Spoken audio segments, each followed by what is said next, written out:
వి gold trusted gold buyers మీరు తాకట్టు పెట్టిన బంగారాన్ని విడిపించి ఈ రోజు ఉన్న మార్కెట్ ధరకు కొనబడను 7771077720. అందరికీ నమస్కారం. Welcome back to iDream media. మన ఆయుర్వేదం ప్రోగ్రామ్కి అందరికీ స్వాగతం. ఆయుర్వేద వైద్యాన్ని మీ అందరికీ అందించే ప్రయత్నం చేస్తున్నాము. ప్రస్తుతం మనం కొన్ని సంవత్సరాలుగా ఆయుర్వేద వైద్యంలో తనకంటూ ఒక గుర్తింపుని దక్కించుకున్న ఆయుర్వేద వైద్యులు ఆంజనేయరాజు గారితో ఉన్నాము. వారితో మాట్లాడి మంచి టాపిక్స్ తెలుసుకునే ప్రయత్నం చేద్దాం. నమస్కారం అండి. ఎలా ఉన్నారు? బాగున్నానండి సార్. ఒక్కొక్కసారి కొంతమంది వెజ్ తింటే మంచిదని చెప్తూ ఉంటారు, కొంతమంది నాన్ వెజ్ తినకుండా ఎలాగా మనకు అందులో ఉండే విటమిన్స్ అవన్నీ రావాలంటే నాన్ వెజ్ తినాలని చెప్తుంటారు. ఇప్పుడు కొత్తగా వస్తున్న వాదన ఏంటంటే నాన్ వెజ్ లో కూడా కొంతమంది చికెన్ తినద్దు అని చెప్తూ ఉంటారు. ఎందుకంటే అవి త్వరగా గ్రో అవ్వడానికి ఇంజెక్షన్స్ ఇస్తున్నారు, మంచివి కాదు అని చెప్పి. మటన్ తినొద్దని కొంతమంది చెప్తున్నారు. ఇప్పుడు షుగర్ పేషెంట్స్ వీళ్ళు ఎవరైతే ఉన్నారో అందులో కొలెస్ట్రాల్ ఉంటుంది కాబట్టి తినొద్దని చెప్పి, ఫిష్ కూడా తినొద్దని చెప్తున్నారు. పండించేటప్పుడు ప్రకృతి పరంగా కాకుండా కొంచెం ఏదో సంథింగ్ ఏదో చేస్తున్నారు ఫిష్ ని చేపల పెంపకంలో. అసలు మరి ఏం తినాలి? మనం నాన్ వెజ్ తినాలి అంటారా, మానేయాలి అంటారా?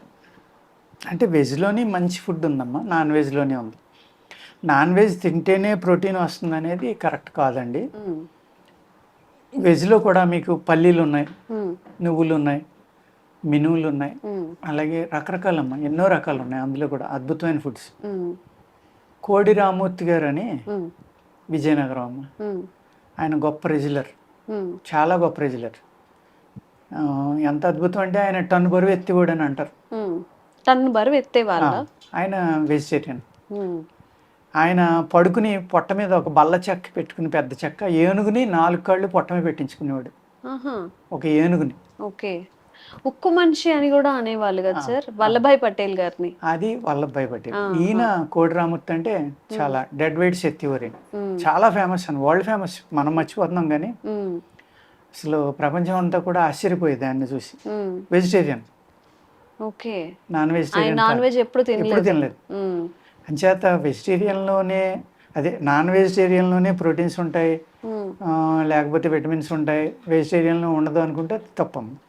100% రాంగ్. అంటే మనం అంటే ఒక మైత్లో ఉండిపోయామా సార్? నాన్ వెజ్ తింటే బలం వస్తుంది అంటే, మటన్ తింటేనే బాగా ఉంటుంది. ఇక్కడ చేసే పనిని బట్టి కూడా ఆహారం ఉంటుంది.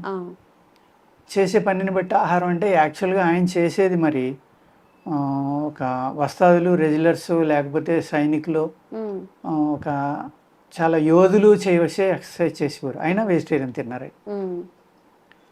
కానీ ఎన్వి తింటేనే రజోగుణం బాగుంటుంది, వీరత్వం బాగుంటుంది, బాడీ బాగుంటుంది, దెబ్బలు తగిలిన తొందరగా తగ్గుతాయి అనేది పూర్వకాలం నుంచి మన సైనికులకు కానీ ఇంకొకరు కానీ యుద్ధం చేసే వాళ్ళకి, మల్ల యోధులకి, వీళ్ళందరికీ నాన్ వెజ్ అనేది పెట్టేవారు. అంటే వాళ్ళకి శారీరక శ్రమ ఎక్కువగా ఉంటుంది, బాగా ఎక్కువ ఉంటుంది కాబట్టి. కానీ ఈయన మరి అంతకంటే గొప్ప సాధన చేసినా ఈయన అంత గొప్పవాడయ్యాడు. అంటే రేరుగా ఉంటారండి, అలాగా ఉండకూడదని లేదు. ఇప్పుడు బ్రాయిలర్ చికెన్ వచ్చిందమ్మా, చికెన్ అనేది. ఆ బ్రాయిలర్ చికెన్ అనేది మీకు వచ్చిన, అది చిక్కు పుట్టిన 32 నుంచి 35 రోజుల్లో 2 కిలోలు, 2.5, 3 కిలోలు అవుతుంది. అంటే మన నాటుకోడేమో 6 నెలలకి ఒక 1/2 కిలో, 3/4 కిలో అవుతుంది. కొంచెం ఇంత పెరుగుతుందేమో అంతే. అది మరి 6 రెట్లు టైంకి కూడా అది 1/2 కేజీ దాటి పెరగండి. ఇది 35 రోజుల్లోనే 2 కిలోలు అవుతుందంటే అది న్యాచురల్ కాదు కదండి. నాటుకోడి తినొచ్చు. అలాగే ఇక్కడ వెజిటేరియన్ మంచిదా, నాన్ వెజ్ మంచిదా, లేకపోతే మటన్ మంచిదా, చికెన్ మంచిదా అంటే దేని లక్షణాలు దాని, దేని గుణాలు దాని.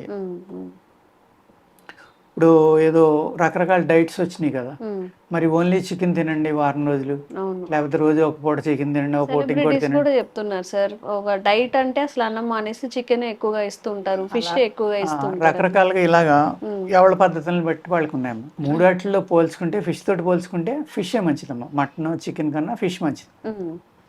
ఈ ఫిష్ లో కూడా మళ్ళీ రకాలు ఉన్నాయి సార్. చెరువు చేప అని చెప్పి చాలా రకాలు.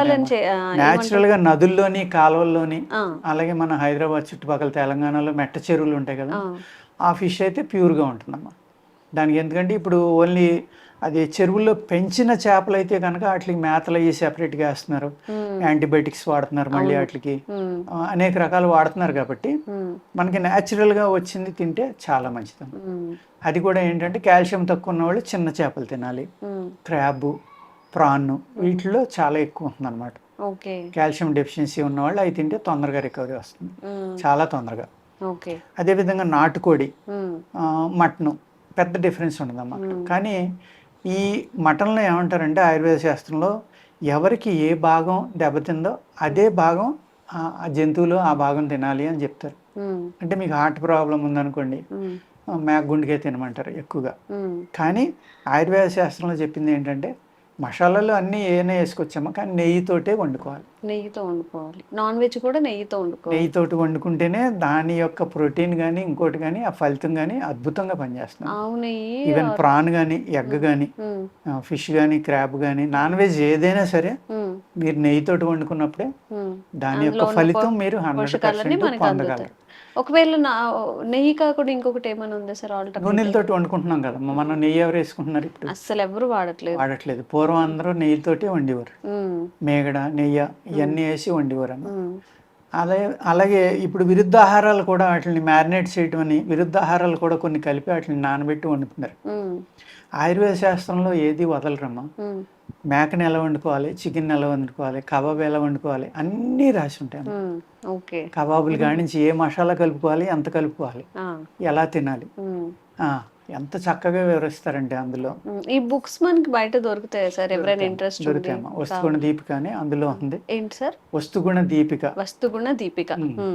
వస్తుగుణ ప్రకాశిక, ఇలాగ చాలా రకాలు ఉంటాయండి. వాటిలో అసలు ఏ ఆహారం ఎవరు తినాలి, ఏ విధంగా తినాలి, ఇవన్నీ కూడా అందులో చక్కగా వివరించి ఉంటాయి. ఈవెన్ ఫుడ్ కూడా ఎలా చేసుకోవాలి ఏంటనేది. అలాగే ఇప్పుడు 6 నెలల కోడిలో ఒక శక్తి ఉంటుందని, బాగా మంచిదని, అది యవనంలో ఉంటుంది కాబట్టి తిన్న వాళ్ళకి కూడా బాగా శక్తి వస్తుందని. అదే ముదిరిపోయిన కోడి ఒక 3-4 ఏళ్ళు, 10 ఏళ్ళు, 5 ఏళ్ళు దాటింది అయితే తొందరగా అరగదని, అది తినడం వల్ల కొన్ని అజీర్ణం సంబంధించిన జబ్బులు వస్తాయని ఇలాగ ఉంటుందమ్మా. మేకలు కూడా అంతే. మేక కానీ గొర్రె కానీ, అందులో గొర్రె పొట్టేలు మంచిదని కొందరు అంటారు, మేక మాంసం కొందరు అంటారు, మేక పోతు మాంసం అన్నమాట. అలాగా మేక మాంసంతో కూడా అనేక రకాలైన మందులు కూడా చేసేవారమ్మ పూర్వం. అంటే గాల్ బ్లాడర్, ఫిష్ యొక్క గాల్ బ్లాడర్ కానీ, మేక యొక్క గాల్ బ్లాడర్, కోడి గాల్ బ్లాడర్ అంటే మనం ఏమంటామంటే దాన్ని పైచరసం ఊరించే తిత్తులు కదా అవి. చాలా విపరీతమైన హీట్ ఉంటుంది అనమాట అందులో. వాటిని ఎండబెట్టి చేపలే కూడా ఇప్పటికీ వాడతారమ్మా. చాలా కాస్ట్లీ అయ్యి. చేపది కూడా గాల్ బ్లాడర్ ఎండబెట్టి ఎక్స్పోర్ట్ చేస్తారు. షార్క్ చేపది ట్విన్స్ అని ఉంటాయి. షార్క్ ఫిన్స్ అంటే అదే పైన అది ఈదటానికి ఉపయోగపడి ఉంటాయి కదమ్మా, పక్కనే రకరకాలుగా. అవి కేజీ 5,000, 10,000 కూడా ఉంటాయి అమ్మాయి. అంత కాస్ట్లీ. వాటి నుంచి ఏదో ఆయిల్, మెడిసిన్స్ ఏదో చేస్తారంట. చాలా కాస్ట్ ఉంటుంది. అలాగా దేని గుణం దానికి ఉంటుంది. ఒక్కొక్క దాని గుణం ఒక్కొక్క దానికి పనిచేస్తుంది అనమాట. ఇప్పుడు చేప నుంచి తీసిన ఆయిల్ ఎంతో మంచిదని, అందులో మంచి మంచి మన శరీరానికి కావాల్సినవి ఉంటాయని ఆ ఆయిల్ చాలా మంది తీసుకుంటూ ఉంటారు కదా, చేప నూనె. అదేవిధంగా మనం వెజిటేరియన్ వాడుకోవచ్చు అండి, నాన్ వెజ్ వాడుకోవచ్చు. వెజిటేరియన్లో కూడా హై ప్రోటీన్ ఉండే శనగలు, పల్లీలు అంటే వేరుశనగ గుళ్ళు, ఇలాగా అనేక రకాలు ఉన్నాయమ్మా. మినువులు, నువ్వులు, బెల్లం కలిపినవి, అనేక రకాల ఫ్రూట్స్, దుంపలు. ఈ దుంపలు ఇప్పుడంటే మనం వంకాయలు, బీరకాయలు ఇవన్నీ వండుకుంటున్నాము. పూర్వం నేచర్లో ఏ దొరికితే ఇవి వండుకునేవారు. ఇప్పుడు మనం గుమ్మడికాయ వండుకుంటాం, వాళ్ళు గుమ్మడి చిగుళ్ళు, గుమ్మడి పువ్వులు వండేవారు లాస్ట్లో గుమ్మడికాయకి. అలాగే ఆనవ పువ్వు, ఆనవ చిగుళ్ళు. మనం కాయల మట్టికే వండుకుంటున్నాం, అలా కాదు. ఒరిజినల్ అందులో ఉంది. పూత కూడా మనకి తినడానికి ఉపయోగపడుతుంది, చాలా మంచిది. అదే విధంగా ఎదురు మొక్క ఉందమ్మా, వెదురు బోర్డు అంటారు, బ్యాంబూ షూస్ అంటారు కదా. మరి అది నార్త్ ఈస్ట్ లో అసలు అది లేకుండా ఉండదు. చైనా, జపాన్ ఇలా కొన్ని దేశాల్లో వారంలో కనీసం 4-5 days అయినా తీసుకుంటారు వాళ్ళు. ఎన్నో రకాల మెడిసినల్ వాల్యూస్ ఉంటాయి అందులో. మీకు బాడీలో ఉన్న హీట్ని తగ్గించడం, విపరీతమైన శక్తిని ఇవ్వడం, అనేక రకాల మెడిసినల్ వాల్యూస్. ప్రతి దాంట్లోనే మెడిసినల్ వాల్యూస్ ఉంటాయండి. ఇది మందు, ఇది కాదు అనేది లేదు. ఇప్పుడు మనం మామిడి చెట్టుని పండుగానే చూస్తాం, పనస చెట్టు పండుగానే చూస్తాం, ఒక బత్తాయి చెట్టు ఒక పండుగానే చూస్తాం, నిమ్మ చెట్టు పండు. మనం ఏది వాడుకుంటున్నాం దాని గురించి ఆలోచిస్తాం. కానీ అవన్నీ కూడా మెడిసినల్ ప్లాంట్సే. మెడిసినల్ ప్లాంట్ కాంది ఏది లేదండి. ప్రతి చెట్టుకి ఒక ఉపయోగం ఉంటుంది మెడిసినల్ లాగా, కంపల్సరీగా ఒక మందులాగా పనిచేస్తుంది. మందులాగే పనిచేస్తుంది. అందుకనే బయో ప్రొడక్ట్స్ కానీ ఇంకోటి కానీ ఇప్పుడు మనకి ఇండియాలో ఏం చేశారమ్మా, మనకి అన్ని రకాల ఆహారం ఉంది. మనం అన్నం వండుకుంటున్నాం, లేకపోతే కూర వండుకుంటున్నాం, ఆ కూర కూడా మెడిసినే. మన ఆహారంలోనే, మన యొక్క తినే అలవాట్లలోనే ఈ మెడిసిన్స్ అనే వాటిని కూరలుగా మనకు అలవాటు చేశారు. ఇప్పుడు మసాలాలు ఉన్నాయండి, లవంగాలు, జాజికాయ, జాజి పువ్వు, జాయి పత్రి అంటాం కదా, జాపత్రి, ఇవన్నీ కూడా ధాతువుల్ని విపరీతంగా వృద్ధి చేస్తాయి శరీరంలో. అదేం విషమో కాదు, తినకూడనే కాదు, అద్భుతాలు అయ్యి. మీ బాడీలో మళ్ళీ ధాతువులు పెరగాలంటే ఈ 4 రకాలు దాల్చిన చెక్క కూడా పనిచేస్తుందమ్మా. ఇవన్నీ కూడా మీ బాడీలో ఉన్న ధాతువుల్ని పెంచడానికి అద్భుతంగా పనిచేస్తాయి. హిమోగ్లోబిన్ తగ్గిన వాళ్ళు మసాలా కూరలు రోజు తింటే హిమోగ్లోబిన్ పెరగడానికి కూడా అవకాశం ఉంది. అనేక రకాల మూలికలు అండి, అవన్నీ అద్భుతమైన మూలికలు. వాటిని మసాలా కింద తయారు చేసి మనకు ఆయుర్వేదంలో పెట్టారు దాన్ని. అదేవిధంగా మనం పూర్వం ఎవరికైతే బలహీనంగా ఉన్నాడో, గాయమైందో, దెబ్బతిన్నాడో, అతనికి రోజు మటన్ కైమా పెట్టేవారు. చాలా తొందరగా దెబ్బ తగ్గిపోయి అతను ఆ నీరసం నుంచి బయటకు వచ్చి చాలా హెల్దీగా తయారయ్యాడు.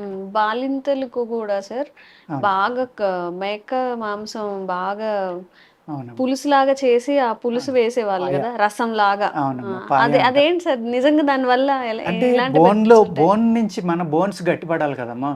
బోన్స్ గట్టిపడాలి అంటే దాని బోన్లో ఉన్న అయితే పార్టికల్స్, అంటే మీరు సెల్స్ ఉన్నాయో, ధాతువులు, మినరల్స్ అన్నమాట, మెటల్స్ అంటాం వాటిని, అవి ఏం చేసేవారంటే ఒక 1/2 kg బోన్స్ వేస్తే 7-8 లీటర్ల నీళ్లు పోసామో మసాలాలు వేసి చిన్న మంట మీద ఒక 4-5 గంటల మంట పెట్టేవారు. అప్పుడు ఏమవుతుంది, ఆ బోన్స్లో ఉన్న ఈ సెల్స్ అన్నీ కూడా బయటకు వస్తాయి అంతసేపు వండటం వల్ల. అది మీరు తీసుకుంటే ఇమీడియట్గా మీ బాడీలో మిక్స్ అయ్యి మీకు శక్తిని ఇస్తాయి. అందుకు పాయ అనేది బోన్ పాయ తాగమని, మటన్ పాయ తాగమని, కైమా తినమని. కైమా ఎందుకు పెట్టేవారు అంటే చిన్న పీసుల కింద దాన్ని కొట్టేయడం వల్ల డైజెషన్ తొందరగా అయ్యి మనిషికి తొందరగా పట్టేస్తుంది. అలాగా ఇప్పుడు సోప్ కలిపారు అనుకోండి, మా సోప్ మంచి క్యారియర్. మీరు అలా పొట్టలోకి వెళ్ళిన వెంటనే బాడీ అంతా స్ప్రెడ్ అయిపోతుంది విత్ ఇన్ మినిట్స్లో. ఆ సోపు కషాయంతో ఏది తీసుకున్నా కూడా. అందుకేం చేస్తారు, మనకి హోటల్స్ బాగా హెవీ ఫుడ్ తిన్నాక సోంపు అక్కడ పెడతారు. అందుకోసం ఆ సోంపు నవిలి మనం తింటాం కదా, తిన్నప్పుడు ఏమవుతుంది, మనం తిన్న ఆహారం ఏమంటే బాడీ అంతా స్ప్రెడ్ అయ్యి అజీర్ణం అనేది తగ్గించడానికి ఆ సోంపు అనే దాన్ని కూడా మనకి ఫుడ్గా అక్కడ హోటల్స్లో పెడతారు. ప్రతిదాన్ని వెనకాల మన హ్యాబిట్ అమ్మా. మనకి ఒక శాస్త్ర ప్రకారం అవనివ్వండి, ట్రెడిషనల్ ప్రకారం అవనివ్వండి, ఆ ఒక అలవాటు ఏదైతే ఉందో, ఏమీ లేదమ్మా, ఒక అరిటాకులో భోజనం చేస్తున్నామా. అరిటాకు అనేది ఎంత పవిత్రంగా చూస్తారు దాన్ని. ఎందుకు, అది భూమిలోంచి ఆ మొక్కలో పుట్టి ఆ స్టెమ్ అమ్మట బయటకు వచ్చి ఒక శిశువు ఎలా అయితే జన్మిస్తుందో అలా పూర్తిగా తయారై బయటకు వస్తుంది. అక్కడ ఎటువంటి పొల్యూషన్ లేదు అందులో. ప్లస్ అరిటాకులో కిడ్నీ స్టోన్స్ని కానీ, కాల్షియంని కానీ ఎన్నటిని తగ్గించే గుణం ఉందండి. అజీర్ణాన్ని తగ్గించే గుణం, ఏత్తిన అరిగిపోయే గుణం. అందుకు లేత ఆకులులో భోజనం చేయమనేవారు. బాగా ముదిరిపోయిన ఆకు కాదు, ముదిరిపోయిన ఆకు లక్షణం డిఫరెంట్ అమ్మా, మళ్ళీ లేత ఆకు డిఫరెంట్. అప్పుడు ఏం చేస్తాం, మనం కలుపుకునేటప్పుడు ఈ గోల్డ్లోకి ఆ పై పొర వచ్చి మనం తినేటప్పుడు ఆహారంతో లోపలికి వెళ్తాం. లోపలికి వెళ్ళడం వల్ల ఏమవుతుంది, మీకు ఇండైజెషన్ ఉంది. ప్లస్ మీ బాడీలో ఎక్కడైనా గడ్డగట్టిన పదార్థాలు ఉంటే కరిగిస్తుంది. అలాగే ఒక్కొక్క ఆకుకి ఒక్కొక్క లక్షణం ఉందండి, ఒక్కొక్క విస్తరికి ఒక్కొక్క లక్షణం ఉంది. అరిటాకు విస్తరికి ఇది, మోదుగాకు ఇది, రావాకు ఇది, నేరేడాకు ఇది, ఇలాగనమాట. ఇప్పుడు అసలు విస్తర్లు మానేశారు, అరిటాకులు మానేశారు, మొత్తం ప్లాస్టిక్ మయం అయిపోయింది. ప్లాస్టిక్ మయమునమ్మా, థర్మాకోల్ లేకపోతే ఎంత భయంకరమైన పొల్యూషన్ అంటే అది. ఇప్పుడు మీరు ఎలా అయితే చెప్పారు, మనం తినేటప్పుడు ఇలానే ఇప్పుడు ఆ అరిటాకు గుజ్జులుగా, అదే గుజ్జుగా కానీ మనం సపోజ్ మోదుగాకు ఉందమ్మా, ఒక వేడి అన్నం వేసాం, వేడి కూర వేసాం, వెంటనే ఏమవుతుంది, ఆ ఆకులో ఉన్న వాల్యూస్ అన్ని కూడా దీంట్లో అన్నంలోకి వచ్చేస్తాయి ఆవిరిలో. అది మీరు తిన్నారనుకోండి, ఒక మందు లేక అది ఉపయోగపడదు. ఇప్పుడు మనం తినేది మందు లేక ఉపయోగపడదు కదా, విషం లేక ఉపయోగపడదు. ఎంత మనం దేన్ని కోల్పోయాం అనేది జస్ట్ ఇక్కడ ఒక్కసారి చూస్తే సరిపోతుంది. సో ఇది కదా, చాలా చాలా డౌట్స్ వస్తుంటాయి కదా మీకు, వెజ్ తినాలా, నాన్ వెజ్ తినాలా, ఏ ప్లేట్స్లో తినాలి, ఎందుకు తినాలో ఇప్పుడు అర్థమైంది కదా. మీరు పెళ్ళిళ్ళు కానీ ఫంక్షన్స్లు కానీ ఎందుకు రిస్క్, ప్లాస్టిక్ ప్లేట్స్ పెడితే తినేసి అవతలు పడేస్తారు, ఈజీగా తీసేయొచ్చు అని అనుకోకుండా మనం మన అతిథికి భోజనం పెట్టేది కూడా కొంచెం మెడిసినల్ వాల్యూస్ ఉన్నది పెడితే ఇంకా బెనిఫిట్గా ఉంటుంది. అసలు అదే మన సాంప్రదాయం, మనమే కొంచెం డివియేట్ అయిపోయి అవునండి, ఈజీగా ఉంటుంది కదా అని చెప్పి మార్చుకుంటున్నాము. పూర్తిగా డివైట్ అయిపోయాము, కొంచెం కాదు. అది తినేసి పక్కన పడేస్తే అయిపోతుంది కదా సార్, అది మూట అది కట్టి కూడా తీసుకొని పడేసేదే వెళ్ళిపోతారు. కదమ్మా. ప్లస్ అది మళ్ళీ జంతువులు తింటాయి, ఇది అలా వేస్టేజ్. మళ్ళీ జంతువులు తింటే వాటికి అనేక రకాల జబ్బులు వచ్చి అవి పిల్లల్ని పెట్టట్లా, అవి గొడ్డి అయిపోతున్నాయి. సో ఈ వీడియోతో అందరికీ క్లారిటీ వచ్చే ఉంటుంది, ఏం తినాలి ఏం తినకూడదు, ఎందుకు తినాలి అని చెప్పేసి. ఇలాంటి వీడియోస్ బోలెడన్ని ఇంకా మీ ముందుకు తెచ్చే ప్రయత్నం చేస్తాము. Watch I dream. Thank you. నమస్తే. Sir, one life lesson what medicine has taught you. Whatever you can do without expecting. But I really believe మన పాజిటివ్ యాటిట్యూడ్ ఉంటేనే మనం ఏదైనా సాధించగలం. గట్ ని మనం కరెక్ట్ గా డీల్ చేసినట్లయితే అది మనకి పాజిటివ్ హార్మోన్స్ ని రిలీజ్ చేస్తుంది. షుగర్ వచ్చిన వాళ్ళ పరిస్థితి ఏంటి? పొట్ట దగ్గర పెరిగితే దాన్ని ఆండ్రాయిడ్ అంటారు, ఆండ్రాయిడ్ ఫోన్ కదా. అసలు థాట్స్ ఎందుకు వస్తాయి? బ్రెయిన్ డెడ్ అంటే దానికి ప్రపంచం అంతా కూడా కొన్ని నిర్దిష్టమైనటువంటి లక్షణాలు ఉంటాయి. మానసికంగా ధైర్యంగా ఉంటే క్యాన్సర్ జయించవచ్చు. You are a doctor for a cause sir, అంతే. వాళ్ళకి వచ్చిన ఆదాయం కాకుండా ఫ్రీ సర్వీస్ ఎంతమందికో చేస్తుంది.